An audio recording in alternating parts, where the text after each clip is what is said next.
this meeting of the Judiciary, Finance, and Civil Law Committee to order. We are meeting remotely pursuant to House Rule 10.01. We will start with taking the roll for attendance. Anna, please go ahead. Chair Becker-Finn. Present. Representative Moller. Present. Representative Scott. Present. Representative Feist. Present. Representative Frazier. Present. Representative Grossell, excused. Representative Hurd. Present.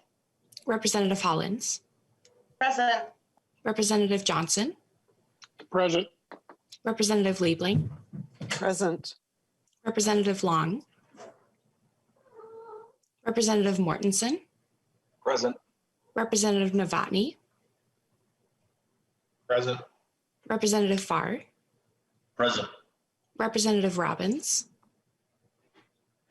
Representative Vang. Representative Zhang. Present. All right, there is a quorum present. We have a full agenda today, but we do still have to move the minutes from February 2nd. Representative Feist, would you move the minutes from February 2nd, 2021? Yes, so moved, Madam Chair. All right. Representative Feist moves the minutes for February 2nd, 2021. Any discussion, members? Seeing none, all those in favor, please say aye. Aye. Aye. Aye. Opposed? Opposed? All right. The motion prevails and the minutes for February 2nd, 2021 are approved. As I mentioned, members, we have 3 bills on the agenda today. So we have quite a few testifiers on the first bill. So I will just remind our testifiers to be respectful of all the other folks who want to weigh in on this important bill and keep their comments as focused as possible. And with that, we will move on to the first bill, which is House File 75, Representative Moller's bill. Vice Chair Moller, would you like to move your bill? Yes, Madam Chair. I move that House File 75 be recommended to be re-referred to the Public Safety Committee. Great. Your bill is now before us. Please tell us about your bill and just let us know when you're ready to go to testifiers. Thank you, Madam Chair and members. This bill reforms Minnesota's asset forfeiture laws, and there have been concerns about Minnesota's civil asset forfeiture practice for years, particularly in the areas of DWI and controlled substance cases. We've heard stories about people whose money, for example, was forfeited in a drug possession case, even if that money was not used in a sale, but was instead someone's rent money. We've heard of cars being forfeited even though they were owned by someone who was an innocent owner and not the drunk driver. This is one of those areas where there is bipartisan support and coalitions who often have very different views coming together for reform. The motivation for supporting forfeiture reform is varied. There are concerns about how difficult it is for someone to challenge forfeiture and how it disproportionately impacts people of color. There are concerns about due process to the person whose assets are forfeited. And there are concerns expressed about how the proceeds of forfeiture are utilized. Members, now is the time for us to enact these important reforms, and you will hear from stakeholders who have spent so much time working on this compromise language, even engaging in mediation to create this bill. As I mentioned, this is a compromise bill, so not everyone is happy, but this bill goes a long way to create a fair system for Minnesotans. I would also note that forfeiture reform is a recommendation of the House Select Committee on Racial Justice. And with that, Madam Chair, I'll turn this over to my testifiers, and I believe Bob Small will be the first one. All right, Mr. Small, please go ahead and introduce yourself for the record. Very much, Madam Chair, members of the committee. My name is Robert Small. I am the Executive Director of the Minnesota County Attorneys Association, and I am here to testify this morning in favor of the forfeiture reform bill. Some members may recall that I testified in 2019 on a very different forfeiture reform bill. I testified in opposition to that bill. However, it was clear to our association that there was a strong legislative intent in making progress on improving our forfeiture laws. So in the interim, Our association took on a leadership role and, as Representative Moller mentioned, engaged in a first-of-a-kind mediation type negotiation session with members of both sides of this issue and met for many months. And the result of that is the legislation that you have before you. It was a process, as I said, that went on for months, and we heard all kinds of both sides of the issue. It's not perfect, as Representative Moller indicated, and certain provisions give our members concern as well as concern for other folks, but it is truly a reflection of true compromise. We stand by that compromise legislation, and we appreciate the efforts of all of those from both sides of the issue, and particularly Representative Moller for her willingness to carry this bill forward. You'll hear from an assistant St. Louis County attorney who is an expert and specializes in the area of asset forfeiture, and then she and I will stand for any questions. Thank you very much, Madam Chair. All right, thank you, Mr. Small. Next on the list, I have Bill Ward. If you could please introduce yourself for the record and go ahead with your testimony. Thank you, Madam Chair. My name is William Ward. I'm the State Public Defender from Minnesota. The consortium that Judge Small referred to and that I've been a part of looked at the data, reviewed the values of the forfeited property. And our compromise that people keep talking about is not perfect. We looked at $1,500 as a threshold. And through the data, we learned that this is approximately 70% of all forfeitures in the state of Minnesota. By focusing on this, what we decided as a group was that if we had that threshold level, it would refocus law enforcement away from small forfeitures, which has a substantial impact on individuals who can least afford to lose any assets. There have been abuses over the years, we all know that. But as important under the existing law, if folks want to reclaim their seized property, they got to go through an arduous and often expensive process. What happens then is this process would cost more actually than the property's actual value. And please understand that this is a civil process. This is not a part of any criminal proceeding. I feel it's important to point out to this committee that my office, the Public Defender's Office, does not represent clients on forfeiture matters, and we're not authorized to do so by statute. The reason I was a part of this group and asked to be a part of it is my clients are disproportionately affected by these seizures. What does this tell us, okay? If we're not allowed to do it, and our agency represents the vast majority of all those charged with criminal cases in Minnesota, if our clients have their property seized, we cannot assist them in getting it returned as part of our obligations on the criminal cases. The poor and disproportionately individuals of color are having their property seized with little recourse. They don't have the means to hire private counsel. If they did, we wouldn't be appointed in the first place. As you've been said, or has been said by Representative Moller and Judge Small, some of the group felt this went too far. Many felt it didn't go far enough. But ultimately, everybody agreed that the status quo is not good and that something has to be done. It's not perfect, no compromise is, but it will address the current structure, which is fundamentally unfair to the indigent and disproportionately unfair to communities of color. I stand in support of the bill. Thank you, Mr. Ward. I will note for the record that Representative Robbins and Long were here before the testimony even started, but they missed the roll call. We will move on to the next testifier. I have Nora Sandstead. Ms. Sandstead, if you could introduce yourself for the record and go ahead with your testimony. Thank you, Chair Becker-Finn. My name is Nora Sandstead. I'm an assistant county attorney in St. Louis County. I've been handling forfeitures for our office for the last 7 years or so, several hundred a year. So I've been through thousands of forfeitures, DWI forfeitures, drug forfeitures, plea forfeitures are the most common we see. I partner with about 20 different law enforcement agencies around St. Louis County. We have the largest geographic county in the state. And so we work with a big number of agencies and see a variety of different ways that forfeitures are handled at the local law enforcement level. So I brought this experience working with the County Attorneys Association and this coalition to develop this compromise forfeiture legislation. And I wanted to talk just briefly about the reasons that we saw from the County Attorneys Association perspective, the need for improvement on existing forfeiture law. And a big part of that was a case that came out a couple years ago, the Olson versus the Lexus forfeiture, that said our due process protections in the existing forfeiture law were not quite sufficient in the case of innocent owners. And so reading into that case, what the court ordered, but also what we expect to come from future challenges, we saw the need to enhance protections for innocent owner claimants of vehicles in forfeiture matters.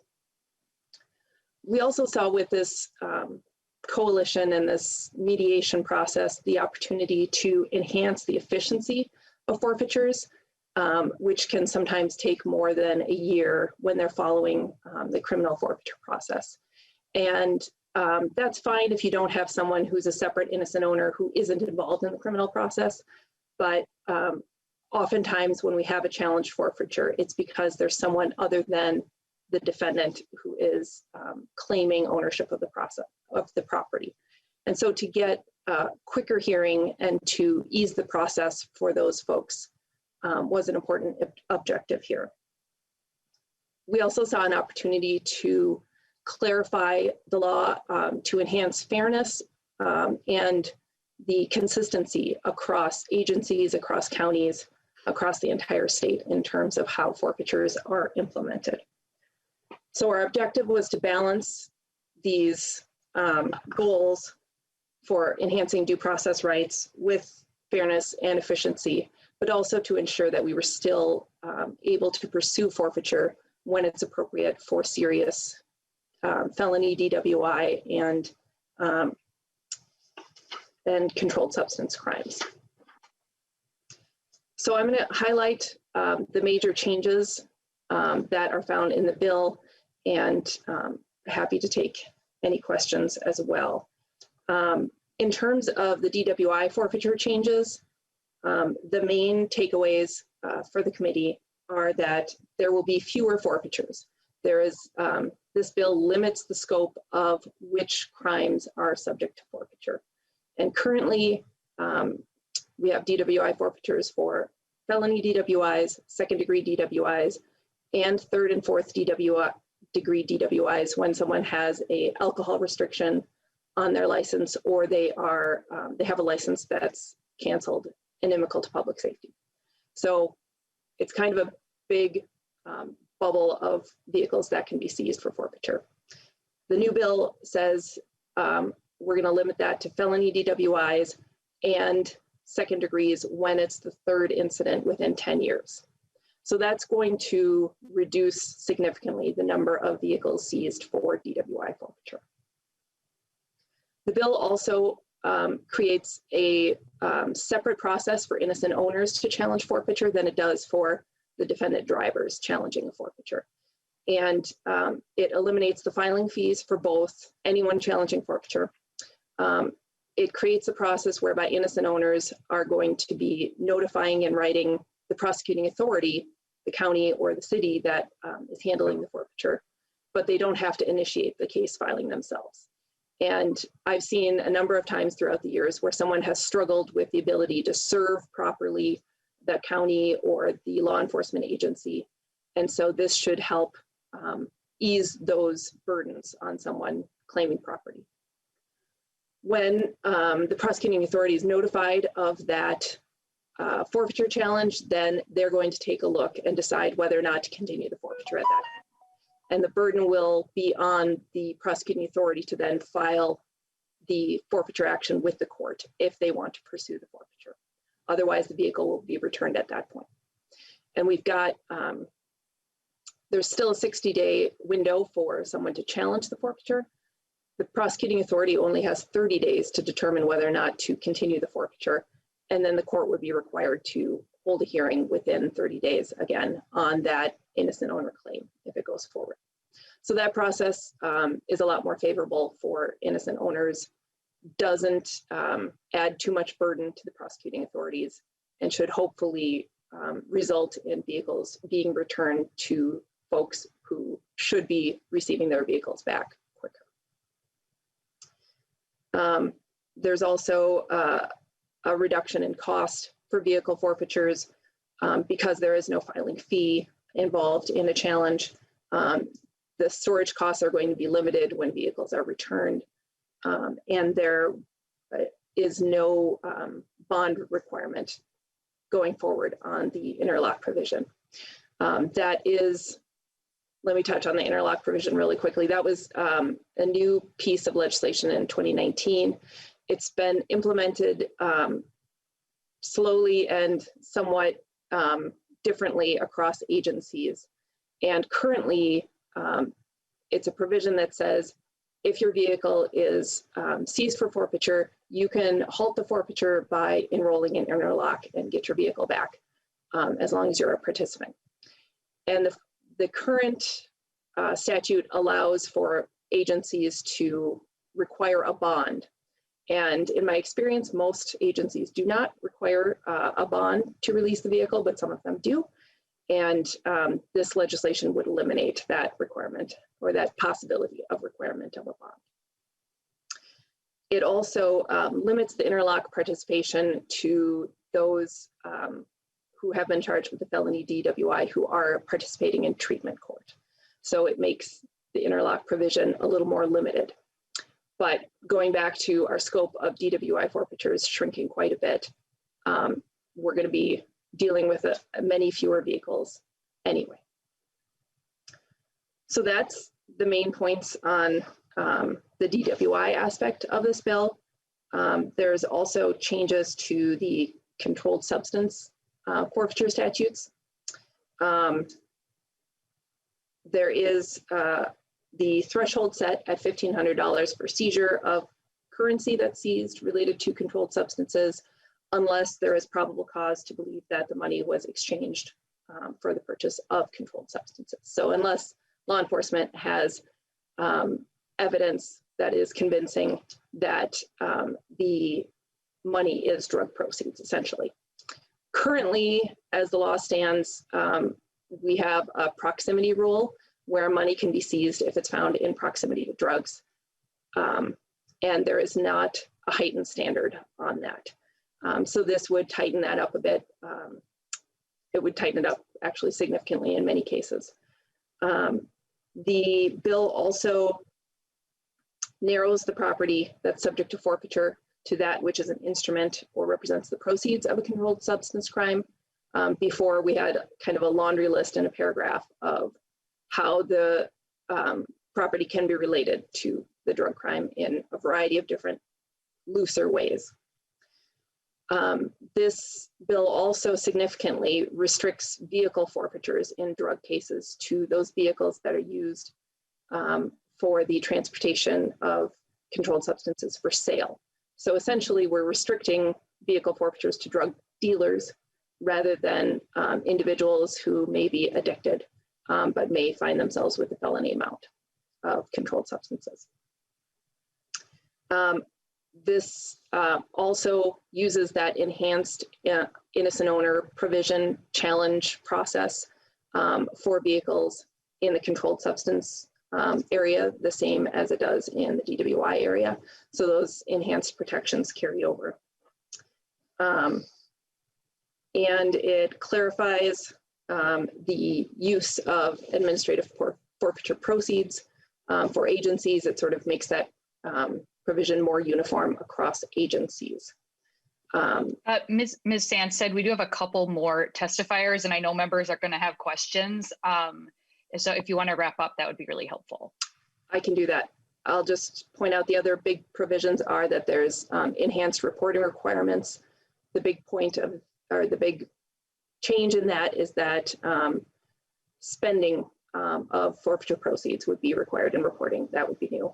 There's a provision regarding federal sharing and a study. So I'll take any questions you may have. All right, thank you, Ms. Sandsted. I know whoever draws the straw to walk through the whole bill has a little heavier lift. So I thank you for making sure we had all that on the record. I do want to get to, we have 3 more testifiers on the list. Next on the list is Bill Hutton. If you could introduce yourself for the record and go ahead with your testimony. All right. Good morning, Chair and committee members. Thank you for the opportunity to be here. My name is Bill Hutton. I'm the Executive Director of the Minnesota Sheriff's Association, representing the 87 sheriffs of Minnesota. I'm not going to go over what has already been shared by Judge Small and Bill Ward. I simply wanted the committee to know that the Sheriff's Association participated in the process and that we support the bill. I also want to thank Representative Moller for bringing the bill forward, and I will leave it at that. Thank you. Short and sweet. Thank you, Mr. Hutton. Next, we have Julie Blaha, our state auditor. Good morning. Thank you, Chair Becker Finn and committee members. State Auditor Julie Blaha, and with me today are also 2 of our OSA researchers, John Jernberg and Christy John. As you know, the Office of the State Auditor oversees over $40 billion in local government spending. We do that with examinations, investigation, support, and of course, analysis, gathering data and providing context. And our analysis work comes into play today. Our office releases an annual report of the asset forfeitures that are governed by Minnesota statutes and are based on the data that's required to be reported to us. If you want to see this report for yourself, we've included it in the committee materials today, and you can go to our website and find it. Not only can you get the actual report, but you can also get the underlying data if you'd like to dig in and find your own patterns in the numbers. So based on our data, we believe that this bill starts the right conversation, particularly around small forfeitures. We found that in 2019, the net value of all forfeitures in the $1,500 or less category was about $1.5 billion. Now, the average size of an individual forfeiture in that category was about $473. And that category accounts for 75% of all the forfeitures that result in proceeds that we monitor. Furthermore, these numbers were typical of what we've seen over the past 5 years. Now, proceeds from small forfeitures are at best a minor and unpredictable part of local government budgets. Total government spending on police and sheriff services in 2019, for instance, was just over $1.7 billion. That means small forfeitures, all of them, accounted for only about 0.4% of those budgets. Now, changes in such a small fraction of a budget are definitely manageable. Small enough fraction, in fact, that the state could also offset the loss. It's always a good idea when state legislation impacts local budgets, but that's for another bill. Now, on the other hand, if a low-income person experiences a forfeiture of even a few $100s, the impact can be catastrophic. It may mean the difference between making rent and experiencing homelessness. And while we can all agree that there should be consequences for crime, it's worth remembering that some of Minnesota forfeitures laws, again, allows forfeiture before a person is convicted. And even when they happen upon conviction, low-income people experience disproportionately high and often unintended consequences when it comes from small asset forfeitures. So small forfeitures offer minimal financial benefit at the system level and disproportionately negative impact on individuals at lower income levels. So restricting small forfeitures will have big benefits with little cost. So based on that, we appreciate the restrictions on small forfeitures included in the bill. Now, one caveat here is that that the most common criminal activities leading to seizure, forfeiture, and final disposition of property in 2019 were DUI and controlled substance related. That accounts for 94% of the forfeitures. So some of the other restrictions that are here that have to do with the type of forfeiture involved, we'll need to temper expectations a bit about the overall impact of these restrictions on the numbers I just gave. Finally, on a technical note, we really appreciate the consideration given to oversight in this bill. Oversight works best when it's considered early, and we're glad to see the reporting updates in this bill. We also appreciate the idea of the audits described starting on line 24.4. But we do believe we could examine or review the procedures referenced here without having this specific language in the bill. We believe that our current options to investigate would be adequate to handle these concerns, and they're already part of the OSA's budget. The current language about audits would cost about $160,000 per year. Now, we're happy to conduct the audits that you ask, but removing that section may be a more cost-effective option and still get us a similar level of oversight. So again, thank you. We believe this is the right conversation, and we appreciate how you are using data to improve forfeitures in Minnesota. And with that, we'll be available throughout the hearing, and particularly also our data experts will be available to you throughout the hearing on this topic. Thank you. Right. Thank you, Auditor Blaha. And I think many of us know if you want to get into the weeds on the numbers, our state auditor is ready to give you those numbers to dig in. We do have one more testifier on the list, Lee McGrath. If you want to go forward with your testimony and introduce yourself for the record. Madam Chairman, members of the committee, thank you for the opportunity to raise some concerns today regarding House File 75. My name is Lee McGrath. I'm Legislative Counsel for the Institute for Justice. The Institute for Justice is the nation's leading advocate for forfeiture reform. Just one example of that is that today my colleague is standing in front of the Indiana Supreme Court on a remand from the United States Supreme Court in Tyson versus Timms on the question of proportionality. I have many concerns about this bill, but I want to focus in on just one, Madam Chairman, and that is the important issue that was raised earlier by the Office of the Public Defender and just raised by State Auditor Blaha, very passionately raised and importantly raised by State Auditor Blaha. And that is the question that of the 8,000 forfeitures that occur a year, roughly 20 a day, the vast majority of them are tiny. As State Auditor Blaha said, one calculation puts them at $473.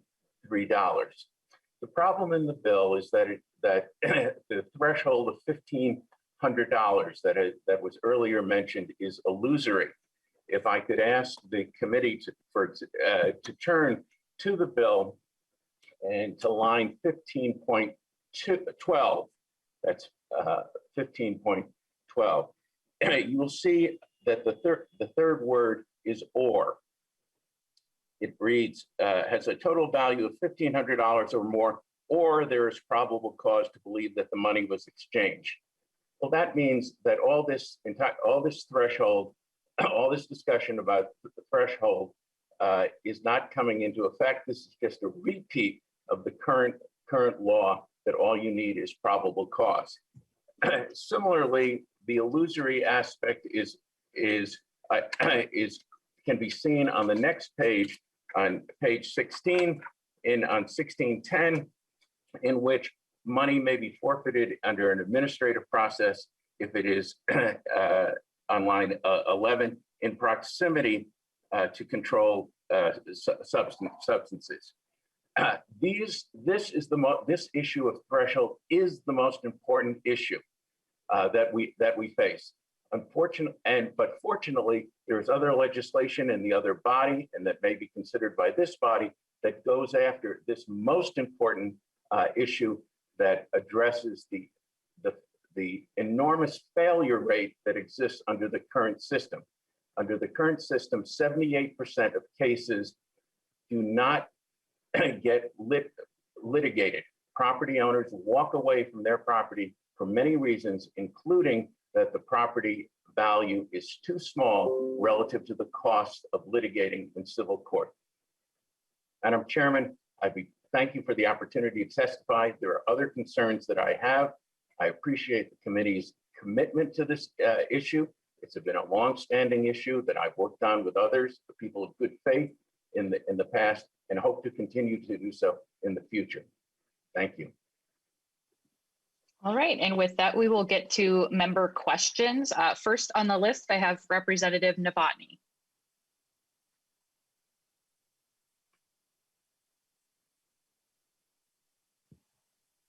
Apologize for that. I was trying to read the bill and the notes he was making there.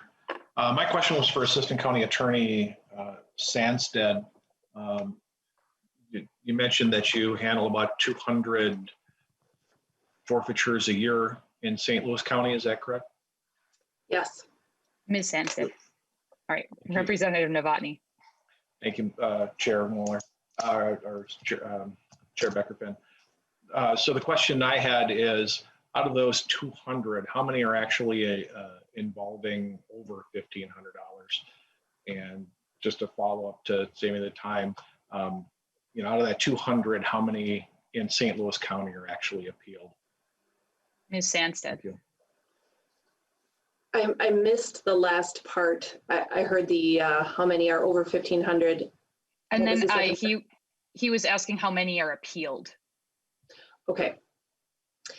And I don't have exact data in front of you, but I can give you my ballpark.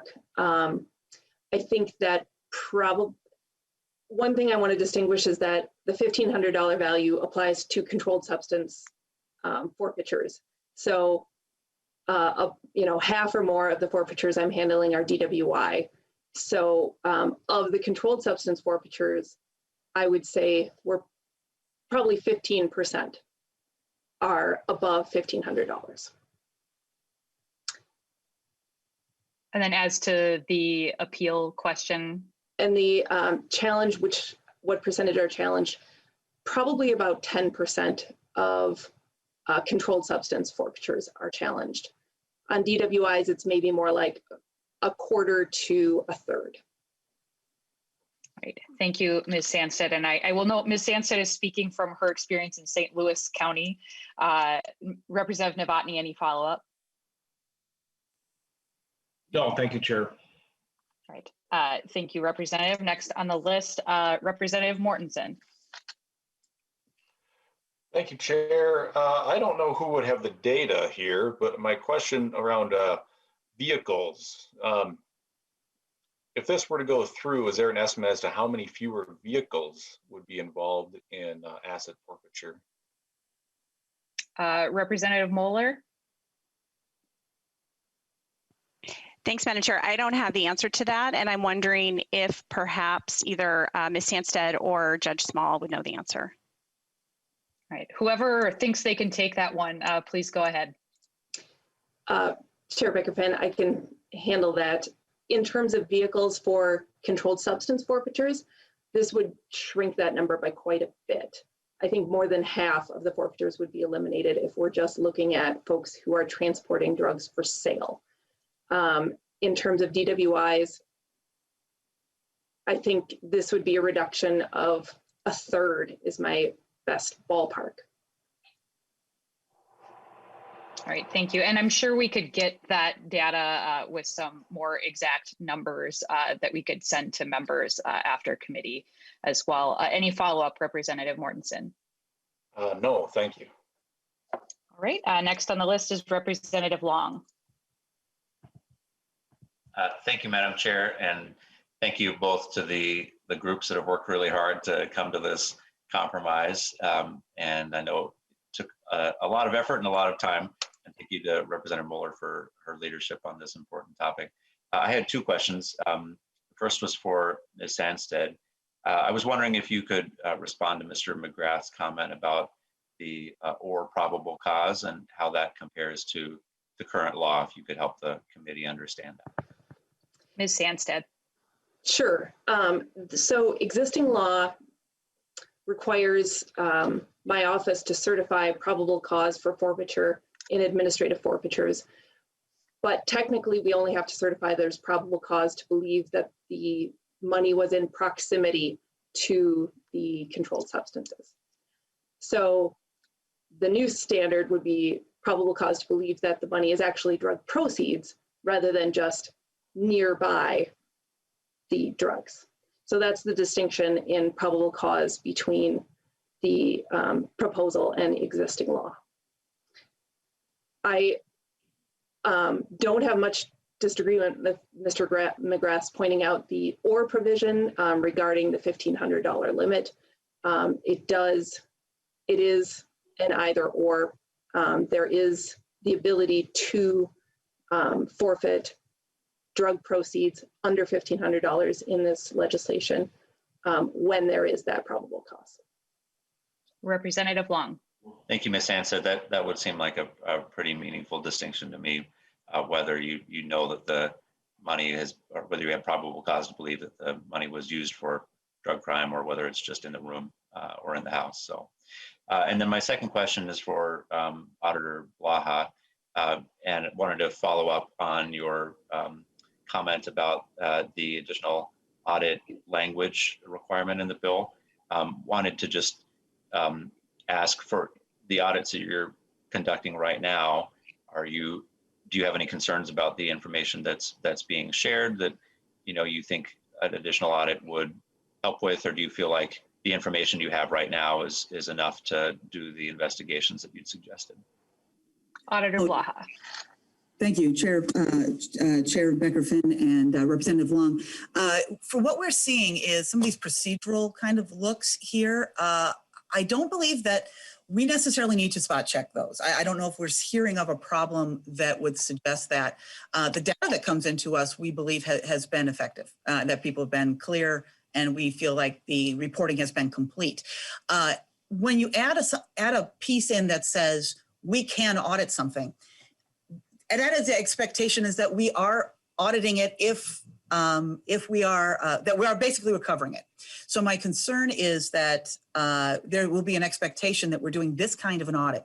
Also, if we were to keep the audit language, we do have to change a bit what this language is, since these are not financial audits, and got some financial audit language in there. We don't see necessarily a problem. And when we talked to the original, the authors of the bill, it seemed that what people were looking for most was the idea that if they did not trust what was going on, that they had a recourse, that they had an option. I think it was more about being able to react to concerns more than proactively going out and spot checking. So I believe that what people are looking for is a recourse more than a proactive look.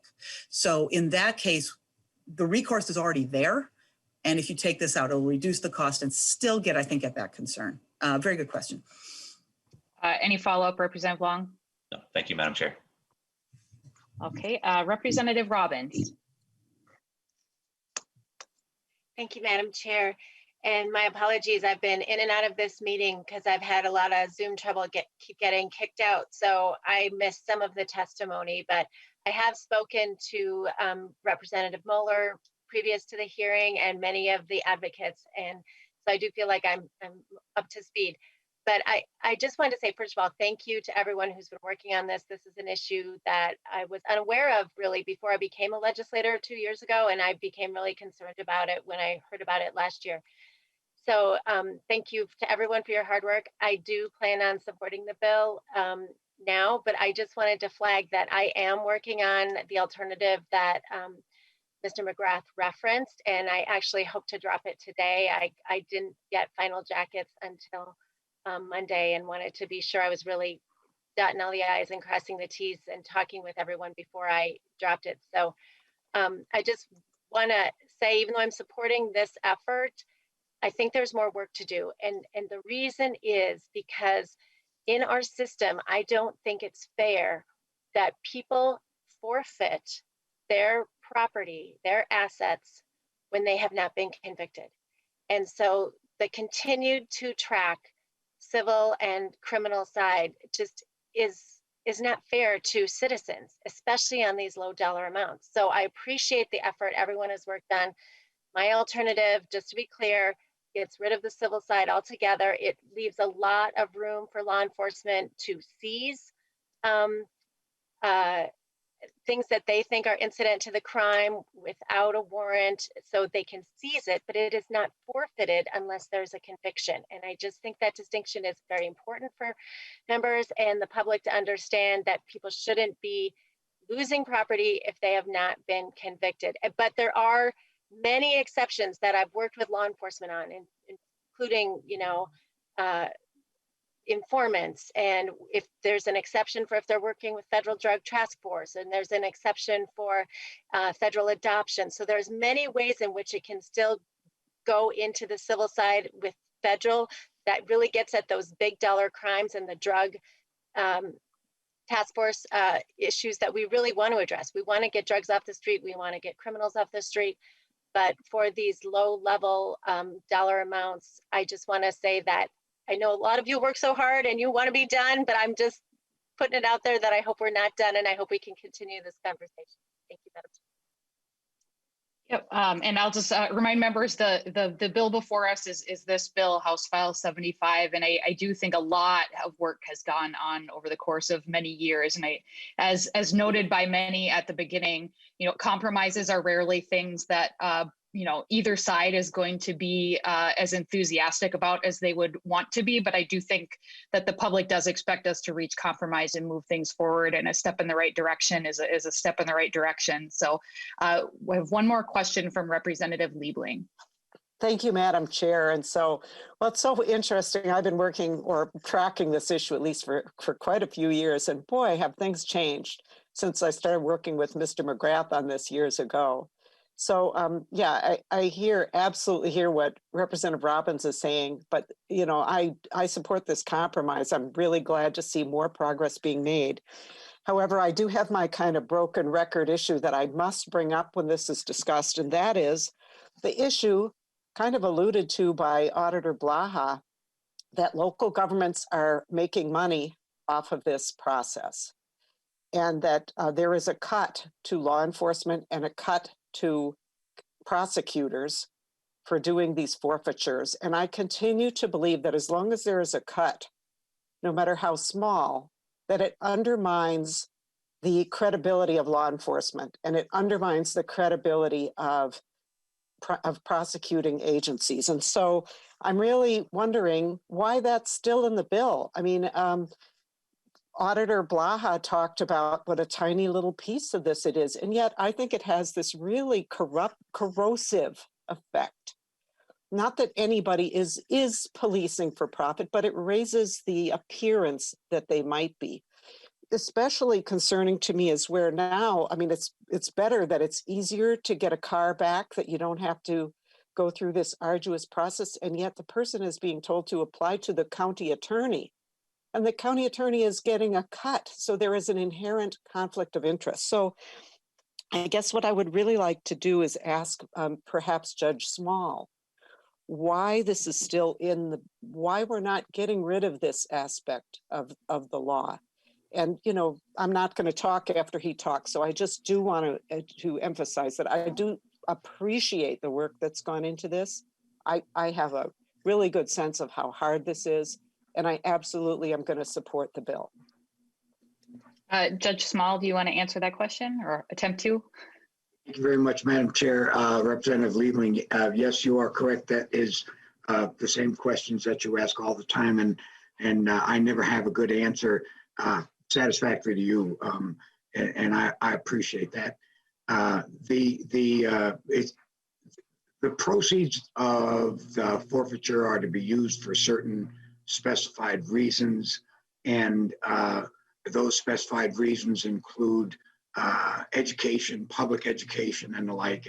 And so we thought that it merited to remain in the bill. All right, and with that, our Vice Chair Moller, any closing comments before we move to the vote? Thank you, Madam Chair. I really don't, and just want to thank all the testifiers again for all of their hard work in getting to this compromise language, and I hope that you can support the bill. Thank you. All right, thank you, members. This is, I think, the most complex bill we've had in front of us this year so far, so I appreciate folks paying attention and asking good questions. There are no amendments to House File 75. Vice Chair Moller will renew her motion that House File 75 be recommended to be re-referred to the Public Safety Committee. The clerk will take the roll. Chair Becker-Finn. Aye. Representative Moller. Aye. Representative Scott. Aye. Representative Feist. Aye. Representative Frazier. Aye. Representative Grossell, excused. Representative Herr. Representative Hollins. Aye. Representative Johnson. No. Representative Liebling. Aye. Representative Long. Aye. Representative Mortensen, Aye. Representative Novotny, Aye. Representative Farr, Aye. Representative Robbins, Aye. Representative Vang, Aye. Representative Zhang, Aye. Representative Hurt. Aye. We have 15 ayes and 1 nay.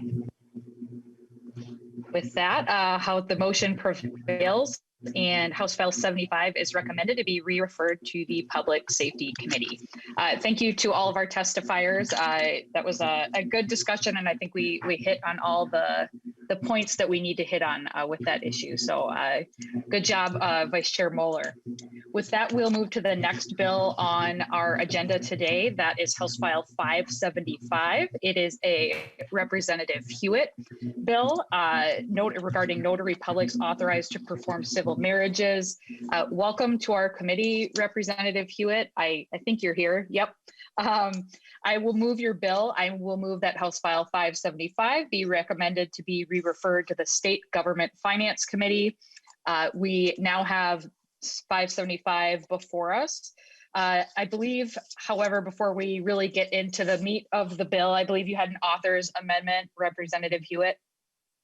Madam Chair, thank you. And I would like to adopt those amendments if someone can move them. All right. It is the A1 author's amendment. It puts the bill in the shape that the author desires. I will move the A1 amendment.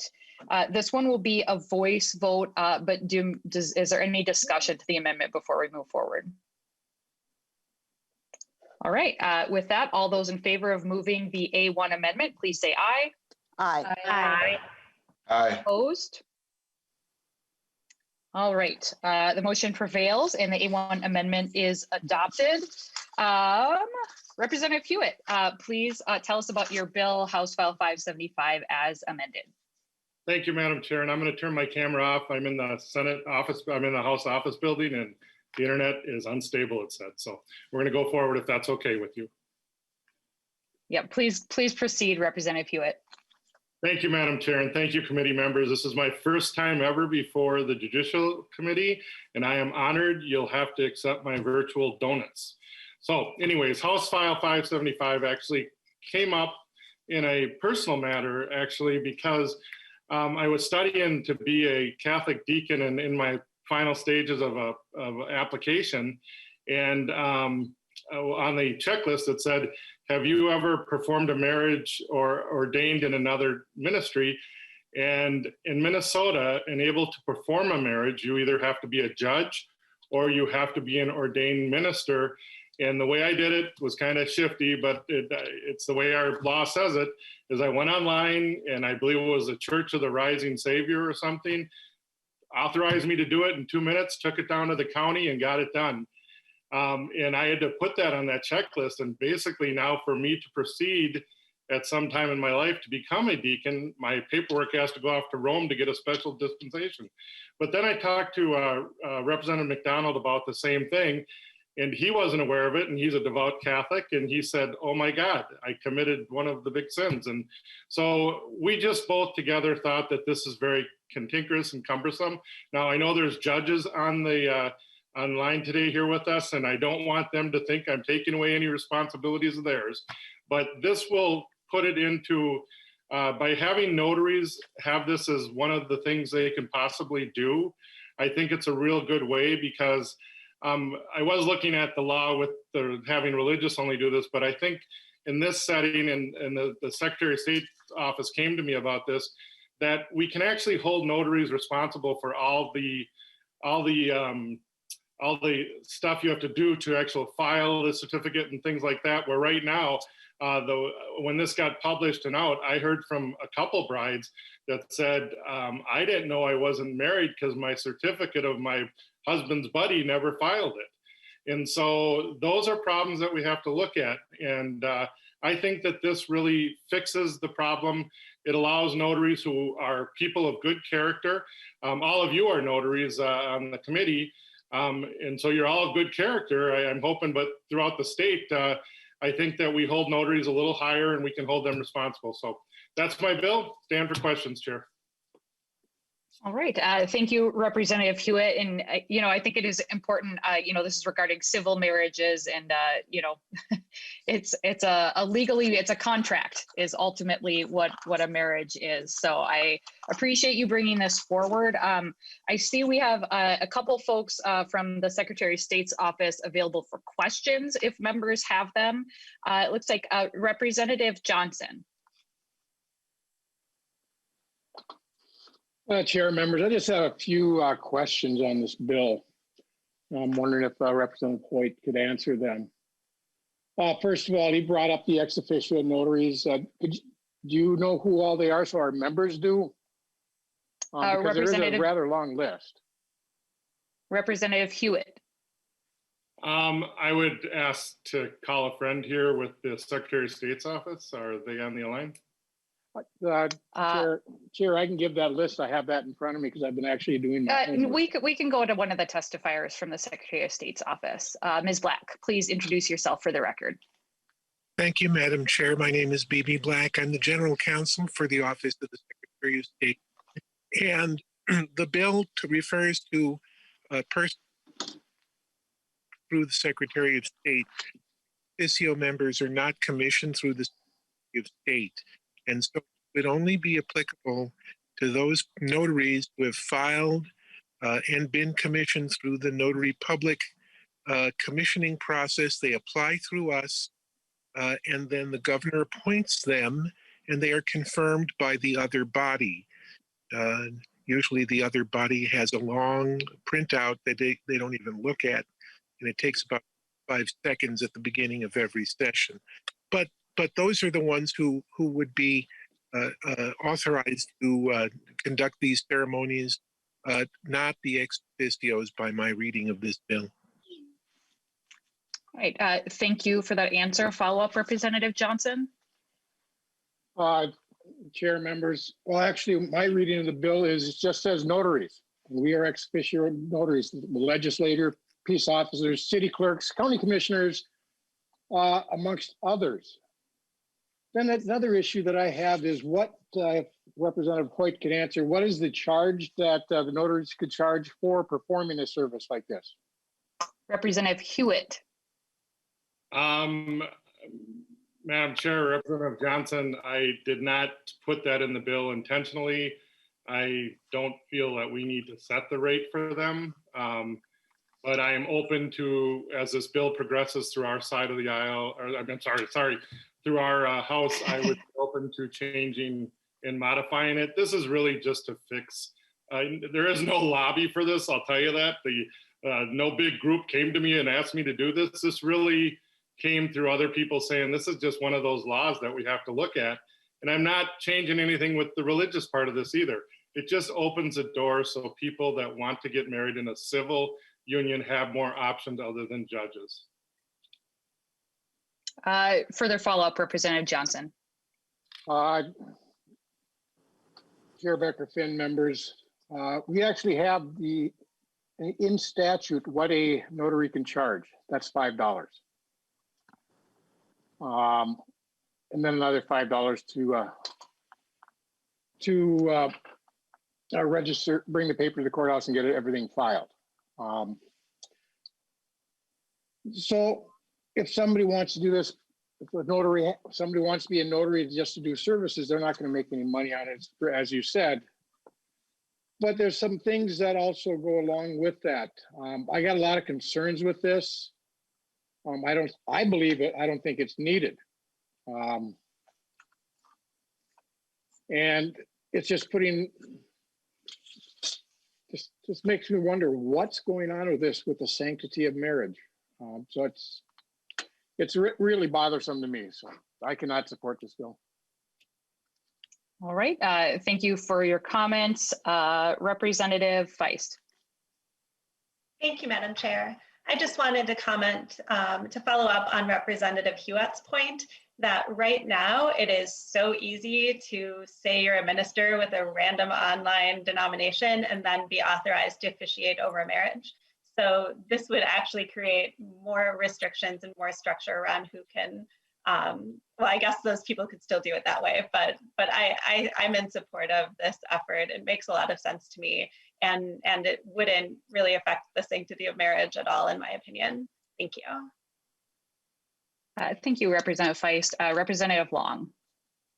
Thank you, Madam Chair. But I was going to make a very similar point to Representative Feist, which is that I think a notary is in many ways a more esteemed position to hold in our society than the ordained minister of the Church of the Flying Spaghetti Monster, and which under our current law is allowed to provide marriage licenses. And so this seems to be a very sensible bill, and I appreciate Representative Huot bringing it forward.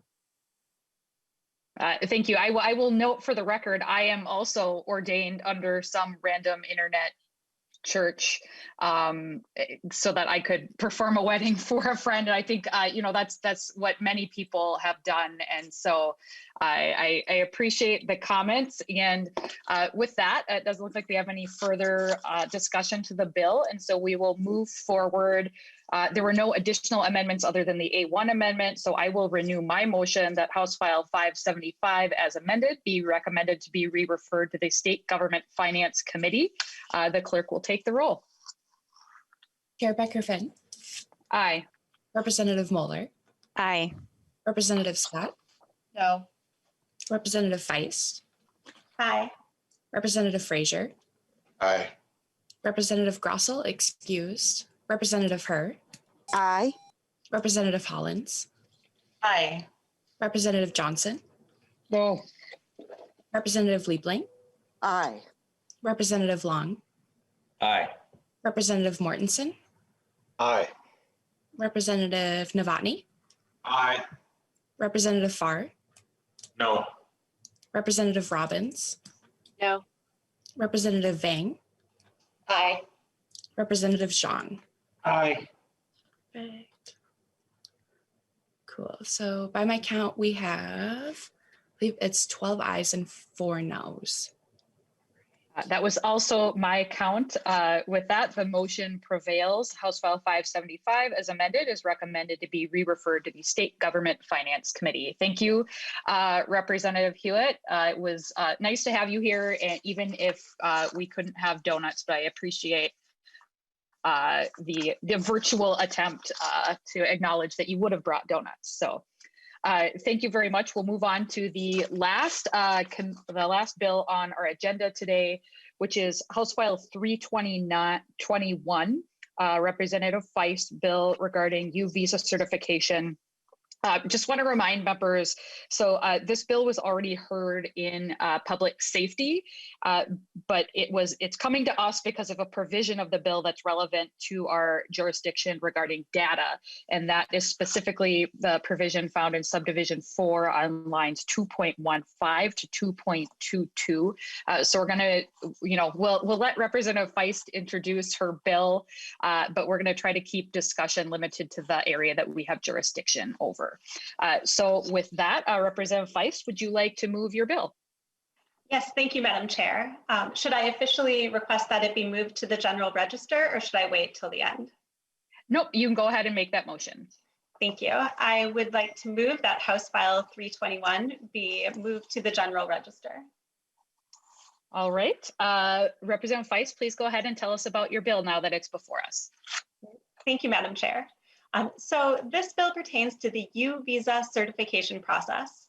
The U visa was established through the passage of the Victims of Trafficking and Violence Protection Act of 2000 as a tool for law enforcement in the detection, investigation, or prosecution of a serious crime. This classification of visas primarily benefits and protects victims of domestic and sexual violence. And for that reason, we have a lot of support and energy around this bill from organizations such as MNCASA, Violence Free Minnesota, Standpoint, from which we have a testifier today, Mission Programs, Inc. I'm actually not sure if it's Mission Inc. Programs or Mission Programs, Inc., but we're excited to have you with us. And I've also had some great conversations with the Minnesota Sheriff's Association, which does not oppose this bill. And I am reaching out as well to the Minnesota Chiefs of Police Association because this really is a pro law enforcement bill that will create some clarity and continuity and consistency around the timelines and transparency as well, which is the focus of our hearing today. Just a big picture. I wanted to also quote one of the statements that we have submitted today by Director of Public Safety, Tony Patesnick from the City of New Brighton, who wrote, "We have found the process of certifying the form I-918 administratively uncomplicated and worthwhile in protecting victims of serious crimes in New Brighton and ensuring that perpetrators are brought to justice." So just to clarify, even though we'll be focusing on this narrow data provision of the bill, I just wanted to make it clear that this is not an immigration bill. It does not expand or change the U visa eligibility requirements. It does not require law enforcement to certify a U visa when someone comes to them. It's really just about creating more consistent timelines and also some transparency. And the benefit of this transparency is really interesting, actually, to me, because I'm a data nerd. The Immigration Service, about a year ago, put together a report because they wanted to make sure that the U visa was not being abused, that it was using as intended. And they really only had the data that was submitted with U visa applications based on certifications to the federal government. And if we do create this transparency and data collection requirement, which 9 other states already have, it allows the federal government to just have much more of a clear understanding of, what percentage of certification requests are being certified. If it's like 100%, then I think that says something about how easy it is to show that you were helpful to law enforcement. If it's a very small percentage of U visa certification requests, then that also says something about the integrity of those certifications. So I see this as a really important step forward in ensuring that the U visa program is helping the people it's intended to help and that it's being used properly. So I am really excited to have our presenter, Rachel Kohler. She is an immigration attorney who works at Standpoint, which works with victims of domestic and sexual violence. And she's here today to talk about that data piece, about the transparency, as well as the data privacy provisions of this bill. So thank you. Right. Thank you, Representative Feist. And I see you have already learned as a first-term member that half the battle is explaining to people what your bill is not, and not just what the bill does. So we'll move to Ms. Kohler, if you want to introduce yourself for the record and your title and organization, and then go ahead with your testimony. Thank you, Madam Chair, members of the committee. My name is Rachel Kohler. I speak today as an attorney from Standpoint, a statewide nonprofit that provides legal advice and consultation to domestic and sexual violence victims, and as a member of the Minnesota Coalition Against Sexual Assault and Violence Free Minnesota, who support the passage of this bill, HF number 321. I'm speaking to you today as a supporter of the bill and to address the importance of the data privacy protections found in subsection 4. Subsection 4 specifically states that certifying entities are not to disclose the immigration status of the victim of the criminal activity, except in compliance with federal law, a legal process, or with the victim's permission, and to classify such data as private data. There are many reasons that the protection of this information is important and an important element of this bill. First, protecting victim privacy is consistent with the purpose of the U visa, which was created to strengthen the ability of law enforcement to investigate and prosecute cases of domestic violence, sexual violence, and human trafficking by building trust between law enforcement and the immigrant communities they serve. Having these protections in the bill will inform immigrant crime victims that it is safe to come forward and report crimes against them, knowing their immigration status will be kept private. Abusers of immigrant crime victims use threats of deportation to maintain control over them, to silence them, and to create fear of law enforcement and the criminal process. Providing these privacy protections will help to counteract these abusive tactics. Additionally, protecting victim privacy is consistent with our own state laws. Minnesota law protects the crime victim's identity at their request and provides automatic privacy protections to victims of sexual assault and child abuse. Protecting victim privacy is also consistent with protections which exist in federal law through the Violence Against Women Act, which prevents abusers, traffickers, and other crime perpetrators from obtaining any information about even the existence of a U visa application. Lastly, this bill will provide important information and transparency around the processing of U visa certification requests for victims of domestic and sexual violence. It asks certifying entities to create a certification process within their own agency, and then to do outreach to inform victims of what that process is. Currently, each certifying entity develops their own individual process for considering U visa certification requests, if such processes are developed at all. As an immigration attorney, I often need to contact each law enforcement agency connected to each of my clients' cases to determine what their individual requirements are for requesting U visa certification. This creates hardship for the attorney and for the victim, who is already juggling a mountain of considerations in the wake of an assault. If no process for considering U visa certification requests exists, it creates hardship for the law enforcement agency that must try to determine how to handle such requests on an ad hoc basis.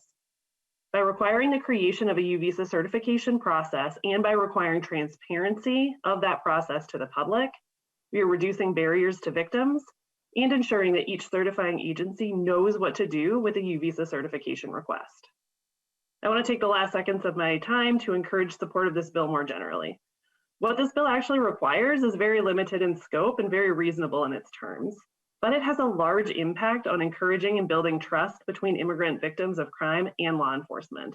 Please join me in supporting its passage. Thank you. Thank you, Ms. Kohler. Members, any discussion to the bill? I know we have a couple people on hand if there were additional questions, but again, we're going to try to stick to the data section of the bill. Representative Scott. Thank you, Madam Chair. And I'm just wondering if either the bill's author or the testifier might be able to tell me if there are other areas in statute where a person's immigration status is classified as being private. I'm aware that their identities and those different things. I'm familiar with current statute, but I'm just wondering if there's other areas of statute that you know of that keep a person's immigration status private. Representative Feist. A follow-up question. Okay. Representative Feist. Yep. Thank you, Madam Chair. Thank you, Representative Scott. I'll answer, but then I'll also throw it to one of my experts. But I think under state law, the immigration status is often totally irrelevant. There might be, obviously, there are a lot of federal laws where immigration status is very relevant, but I think that I would like to throw this question to Julia Decker of the ACLU, who is on hand as well. So Ms. Decker, could you answer that question? Yep, Ms. Decker, please introduce yourself for the record and then go ahead with your testimony. Sure, Madam Chair. Thank you, Julia Decker. I'm the Policy Director at the ACLU of Minnesota. I actually don't know the exact answer if there is another place in statute that specifically makes that particular piece of information private. I'm not sure if research or counsel might be able to look into that for us as well. So I think that would be my initial answer. Okay, Representative Scott, follow up, and we can, I will ask staff to try to look into that, and maybe as we have further discussion, maybe we can get an answer by the end of the hearing, and if not, we can certainly email that out to folks and post it on the committee website. Representative Scott, follow up. Yes, thank you, Madam Chair. Yeah, if you could have nonpartisan staff get an answer on that, that would be great. I'm sure they can probably provide that before the end of the hearing. And then my other question has to do with data sets. And one thing that's really important in this committee is if somebody is asking for data or wanting to keep certain data private, it's important to know what data sets they're asking to collect. And so what data does the non-immigrant crime victim provide to law enforcement in order to obtain a certification in this legislation? Representative Feist, and then we'll go, it looks like Nathan Hopkins from House Research has his hand raised, but I'll let Representative Feist take a crack at that before we go to Nathan. Great. Thank you, Madam Chair, Representative Scott. So it's important under this law that the requests for certification and the response is collected. So how many requests they received, how many certifications that they issued. In terms of what goes into a request for a U visa certification, it's a Form I-918, which is completed primarily by the victim, describing what the crime was, how they were helpful. That is accompanied by all of the relevant documentation of that crime and their participation, cooperation with law enforcement. So basically we make it, as Director of Public Safety, Tony Patesnick, mentioned, it's administratively easy for law enforcement because the victim actually provides all of the documentation up front so that they can verify the validity of the request and the underlying facts. I don't know if that 100% answers your question, though. Is your question then? Oh, sorry. No, you can clarify, Representative Feist. Oh, I was going to say that I would love to have Julia Decker's input again, but my understanding, like in my mind, the most important thing that this bill does in terms of transparency is that we know, what their process is and, how many requests they have received and whether they have certified. In terms of the specifics of each individual victim's facts, that it seems more important to keep private in this context. And I would love it if Ms. Decker, would you like to weigh in as well on this? Ms. Decker. Thank you, Madam Chair. Yeah, I mean, I think I would just echo that the collection of the aggregate data as to certifications is going to be very helpful. And I would also just reiterate as well on the documentation that is included for the certification request is often very extensive and involves a lot of additional supporting documentation in order for the law enforcement agency to make a decision about whether to certify or not. Okay, thank you, Ms. Decker. I'm going to go to Nathan Hopkins from Nonpartisan House Research. Mr. Hopkins, help make us smarter about this, please. Madam Chair and members, so Representative Scott had asked whether there was anywhere else in state statute where a person's immigration status is classified as private or protected in some other way. I'm not aware of any other place in statute that addresses immigration statuses. Part of the reason for that is because the federal government is primarily concerned with enforcing immigration law, not the state government. So there's not a lot of state law regarding immigration statuses in general. So at the federal level, I don't believe it's possible to find out someone else's immigration status. You can FOIA your own immigration status and get your own documents that way. But there is an exception to the FOIA law. That's the federal government transparency law, the Freedom of Information Act. There's an exception to FOIA, which protects individual personal privacy. So it's difficult to find information about other people's records through FOIA requests if the person is still alive. So that's sort of the state of things at the federal level. And also, for instance, the E-Verify program where employers can find whether or not someone's work eligible. All E-Verify does is give an employer a yes or no answer to whether or not the person's eligible to work in the United States. It doesn't give any detailed information about their immigration status. So at the state level, no, there's no other statutes that I'm aware of that address the privacy of a person's immigration status. But like I said, that's because the state doesn't do a lot of work in terms of enforcing immigration laws. That's more in the federal government sphere. I hope that's helpful. Thank you, Mr. Hopkins. Follow up, Representative Scott. So thank you. So, it's more of a federal issue. And I guess part of this leads to the question of, so and I understand the reason for, you wanting crime victims to come forward and that sort of thing. But if I'm not mistaken with this bill, I'm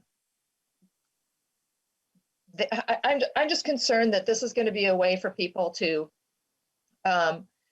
say that they've been a victim of a crime, a sexual crime or a crime of violence, and therefore get protection to stay in the country.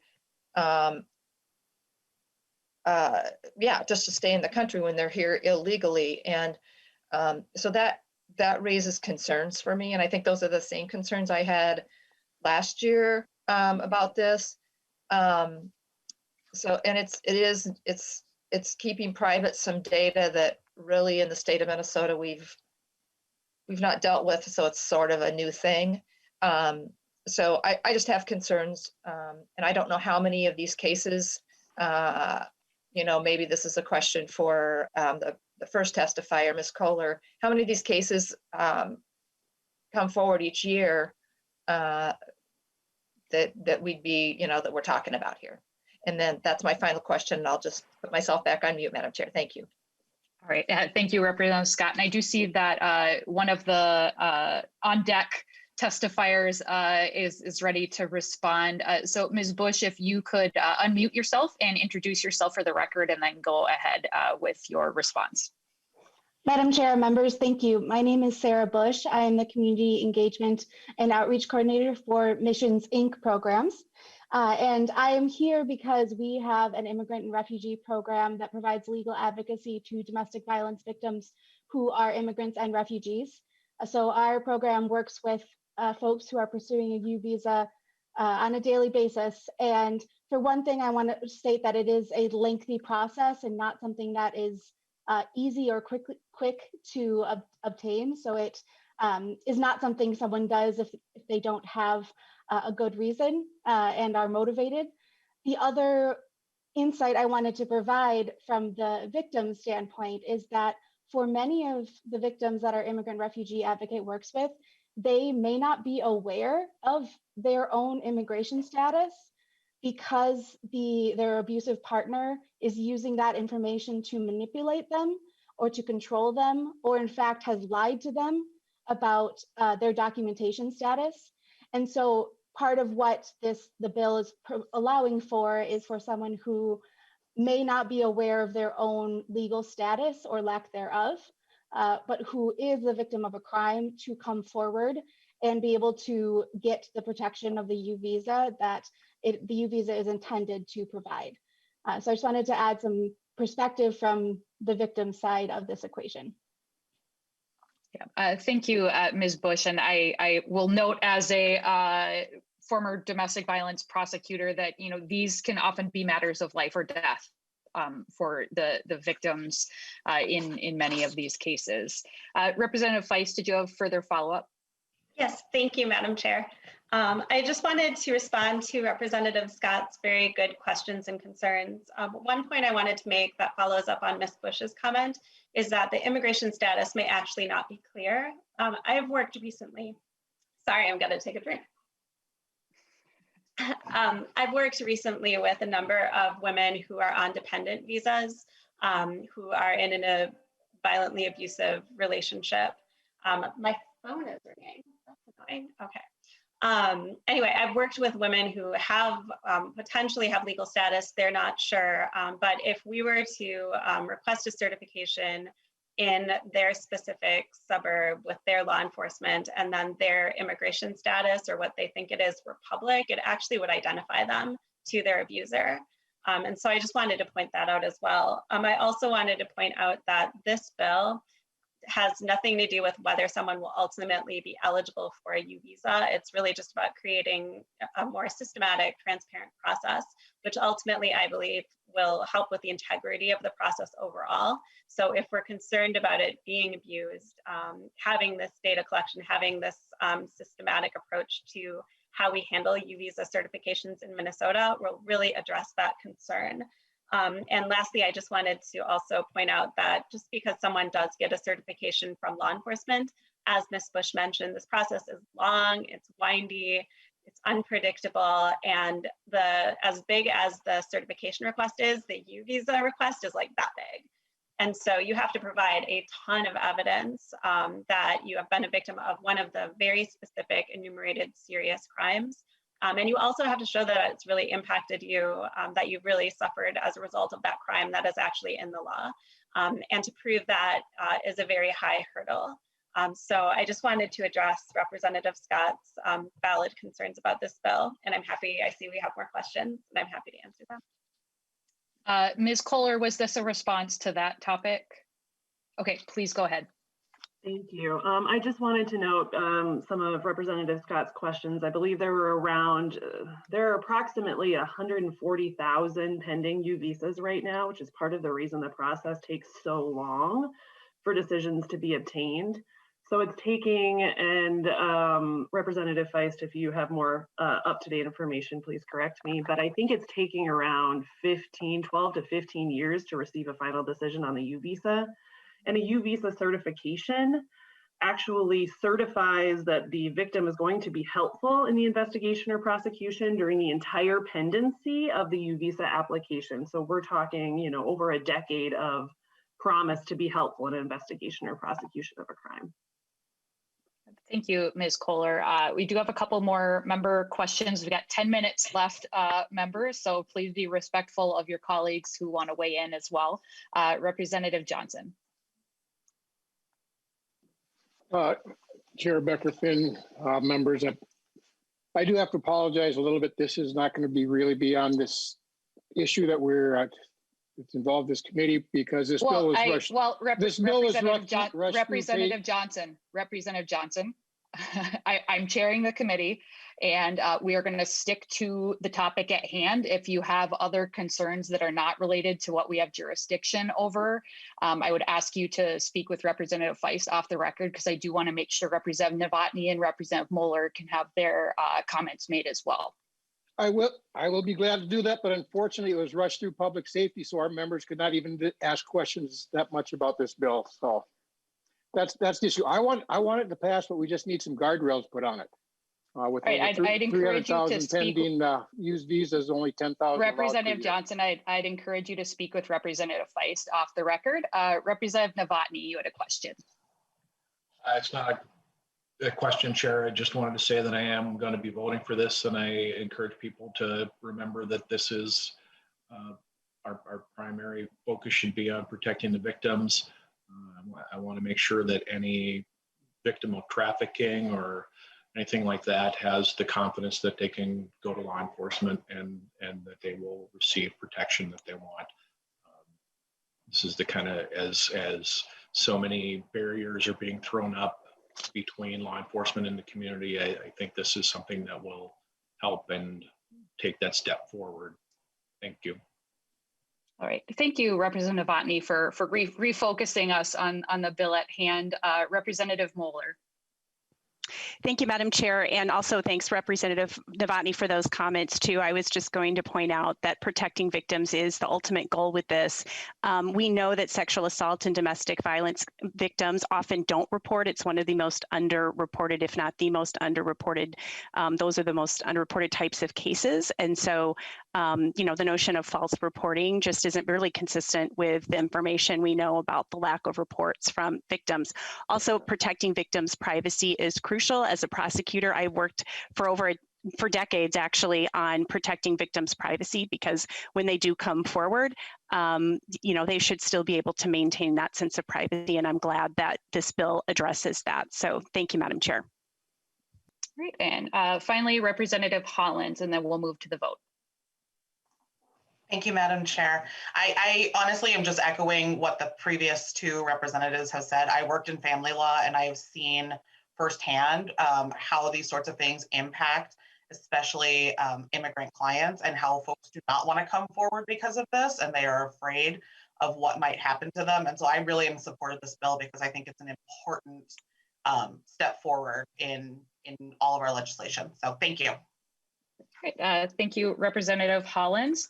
Representative Feist, there were no amendments, first of all. So Representative Feist moves that House File 321 be recommended to be placed on the general register. The clerk will take the roll. Chair Becker-Finn. Aye. Representative Moller. Aye. Representative Scott. Aye. Representative Feist. Aye. Representative Frazier. Aye. Representative Grossel, excused. Representative Hur. Aye. Representative Hollins. Aye. Representative Johnson. Aye. Representative Liebling. Aye. Representative Long. Aye. Representative Mortensen. Aye. Representative Novotny. Aye. Representative Farr. Aye. Representative Robbins. Aye. Representative Vang. Aye. Representative Zhang. Aye. Okay, we have 16 ayes. All right, with that, the motion prevails. House File 321 is recommended to be placed on a general register. Thank you, members. We got a lot done and it's 9:55. So thank you everybody for the discussion today. We did send out notice last night of what's on the agenda for next Tuesday. I do want to acknowledge that it does get a little tricky with an 8:30 a.m. hearing on Tuesdays and working over the weekend and getting stuff together right away on Monday morning for amendments.